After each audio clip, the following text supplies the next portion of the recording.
Hello, I'm Richard Gisbert, and you're at The Listening Post. This week, Afghanistan, the war the media forgot, back in the news. Extensive coverage of Afghanistan. The TV drama in Turkey, and the Israelis who accuse the producers of losing the plot. Free speech in Britain, the blogosphere comes to the rescue, and candid camera turning Japanese. It used to be called America's Forgotten War, but for U.S. President Barack Obama, the battle in Afghanistan is the one that really counts. 10 months into the Obama administration, the strategic focus on Iraq has shifted away from Baghdad and towards Kabul, and the media are moving in the same direction. America's review of its military strategy and the drip-by-drip reporting of the Afghan election results are just two of the angles that reporters are chasing. Our starting point this week is the story of Afghanistan. Once again, it's topping news agendas around the world, driving the media discourse in the U.S., and it's bound to have an impact on the coverage of other stories, including the war in Iraq. Tonight, the war in Afghanistan enters a 9th year. The international media is like a giant searchlight that was focused on Iraq. Progress of the war in Iraq. Now that searchlight has moved to Afghanistan. Turmoil in Afghanistan. The Baghdad class of 2003 is now the Kabul class of 2009. The political situation here is now in a very dangerous deadlock. The veteran journalists from Iraq are moving to Afghanistan. My worry now is that no one's really looking at what's going on in Iraq. That's now become the forgotten war. How could the global media have forgotten about Afghanistan in the first place? It is where the so-called war on terror got its start. There are more than 71,000 foreign troops there. The fighting never stopped, but the coverage, particularly in the U.S., did. The Pew Research Center, which conducts a weekly news coverage index, found that Afghanistan was essentially ignored in 2007 and 2008. It was less than 1% of all the news coverage of the outlets that this index surveyed. But it found that this month, October, for the first time, Afghanistan was the top story in the U.S. in terms of news coverage. Why now? Not because of developments on the ground in Kabul or Kandahar, but because of what's happening in Washington as the Obama administration reviews its military strategy. With that in mind, the American network CBS devoted 3 consecutive nights of broadcasts to the Afghanistan story. Special extensive coverage of Afghanistan, the road ahead. Part of the subtext to that editorial decision was how the U.S. media covered the run-up to Iraq. We decided to spend this time on Afghanistan because the president is debating whether to commit more troops to Afghanistan. We felt that this was the time that America really had to focus on what our policy was going to be. It was our responsibility as news media to maybe do what we didn't do before the Second Gulf War, which was to focus all of our resources on an area that perhaps people weren't as well informed in as they needed to be. I think that the media has learned from the Iraq War to be more dubious, to ask harder questions, and I think they're doing that. We are seeing more exposés about some of the fraud. We're seeing the exposés around the extraordinary cheating on the election. So within the specific tactical approach, I think the media is improving. Robert Greenwald, through his company Brave New Films, tried to remind Americans of Afghanistan during those forgotten years. He made documentaries about the war, and when he could not get them on television, he spread them around the World Wide Web. What was lacking in the American coverage was questioning. We found a huge lack of information about basics. The notion that troops could solve the problem, the idea that civilian casualties were limited, the whole complexity around how important Pakistan was. The more profound questions, the bigger questions, are where the media needs lots of help, lots of pushing, and lots of calling out when they're not talking about the fundamentals. That the Taliban... Anyone covering Afghanistan knows they can be risking their lives. It's dangerous. That's one problem that reporters coming in from Baghdad know all about. News executives tell me that these wars are being covered on a budget and that they would never skimp on security measures, but they are trying to avoid the situation they wound up in Iraq, which was millions of dollars a year to cover a conflict that they could essentially not leave their bureaus without serious, heavy, armored protection.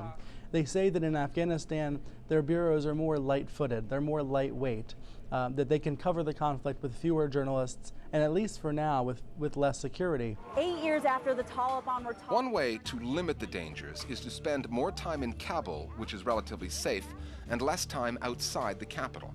So expect to see a disproportionate amount of coverage of the political story and President Hamid Karzai.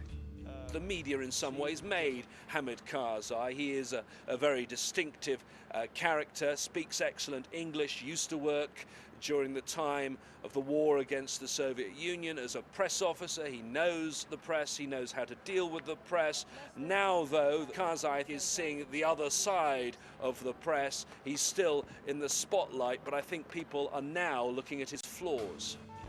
The security situation, the humanitarian disaster, the contested elections. There is no shortage of stories in Afghanistan. But how committed are news organizations? That special series that CBS did got lousy ratings. We did these stories for those viewers who had a special interest in this kind of coverage.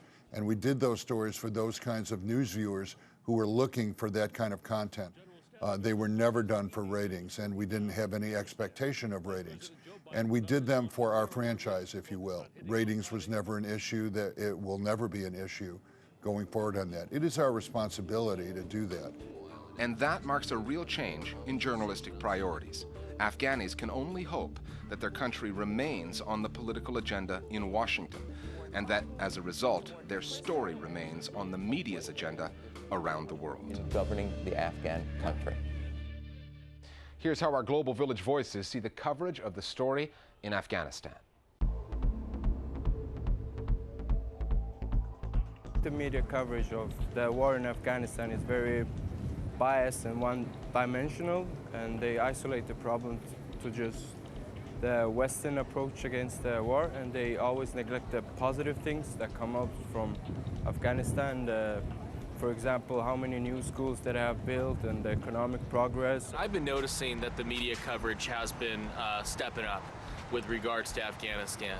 And the biggest question that comes to my mind is, why are we doing huge land operations of hundreds of thousands of soldiers and thousands of Americans dying overseas when we could be sending special op forces and be very pointed in our attacks against terrorists? At the beginning, there was more news coverage on Iraq, and now, yes, it's shifting towards Afghanistan.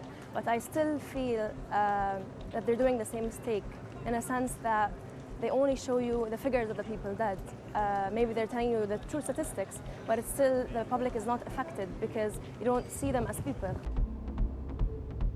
If you'd like to join our growing list of Global Village voices, here's how to get in touch. You can email us at listeningpost@aljazeera.net, or you can go on Facebook and hook up with us through the Listening Post page there. You can also follow us through Twitter. Between Facebook and Twitter, we now have more than 3,000 viewers signed up. You can use any of those methods to find out what stories we're working on and how you can add your voice to the mix. Time now for Listening Post News Bites. Turkey's relations with Israel are souring. Joint military exercises between the two countries were recently canceled. Now comes a television show in Turkey that Israelis are calling anti-Semitic. The show is called Separation. It's set in Gaza. Two scenes in particular have caused outrage in Israel. One shows an Israeli soldier gunning down a young, unarmed Palestinian girl. The other has a soldier shooting a newborn baby.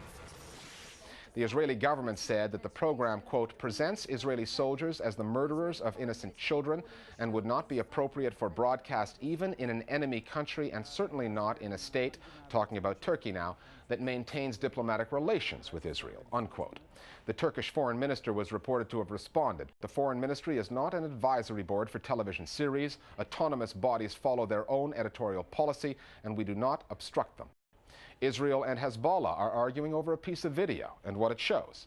The footage, as described by the Israeli military, shows Hezbollah fighters smuggling weapons out of a house in southern Lebanon. Israel says the footage comes from a spy plane and offered it as proof that Hezbollah is violating terms of a ceasefire in the area. But then there's this video broadcast by Hezbollah on its television channel Al-Manar. Al-Manar says the video shows the same men, only they are not loading weapons into the truck, but a corrugated iron garage door debris debris from an explosion. Both Hezbollah and the Israeli army have their versions of the video on their respective websites. If you switched on to Italy's Channel 5 recently, which is owned by Prime Minister Silvio Berlusconi, you may have seen video of a man taking a walk to the barbershop. The man is Raimondo Messaiano, a judge who recently ruled that Berlusconi's holding company must pay more than $1 billion in damages to one of its biggest rivals, the energy and media giant CIR. The Channel 5 crew secretly filmed Messaiano on his day off, and the narrator described the judge's behavior as eccentric and impatient. Channel 5 defended airing the footage of the magistrate, saying that he had, quote, acquired national and international notoriety, unquote. Others saw the broadcast as an act of pure intimidation. Italy's magistrates' union has protested, and one Italian commentator described it as a horrible television movie. Britain's press watchdog, the Press Complaints Commission, has received a record number of complaints for a single news story, more than 22,000. The story was in the conservative newspaper The Daily Mail on the recent death of Stephen Gately, an openly gay pop star with the band Boyzone. The piece, written by a columnist named Jan Moyer, was entitled, "Why There Was Nothing Natural About Stephen Gately's Death." She somehow linked the tragedy to Gately's homosexuality and said that, quote, it strikes another blow to the happy ever after myth of civil partnerships, unquote. The backlash in the blogosphere was enormous. Twitterers, celebrities amongst them, called the article loathsome, inhumane, and homophobic. The writer denied that and called the internet campaign against her orchestrated. There's a new poster child for the editorial excesses of the 24-hour television news industry. His name is Falcon Heen, alias Balloon Boy. Millions watched in America as news channels followed the story of a young boy said to be trapped in a helium-filled balloon soaring across the skies of Colorado. But when the balloon landed, the boy was nowhere to be found because he was at home hiding in his attic. Honest mistake or media hoax? This interview that followed on CNN made it look like a hoax when the child was asked why he didn't come out of his hiding place. You guys said that we did this for the show. Police are accusing the boy's parents of planning the entire thing in order to generate enough publicity to launch their own reality TV show. Here's a possible title for that show: Balloon Boy's Parents Go to Jail. They've been charged with conspiracy and contributing to the delinquency of a minor celebrity. We're back after the break. An oil company and its lawyers take on the blogosphere and lose.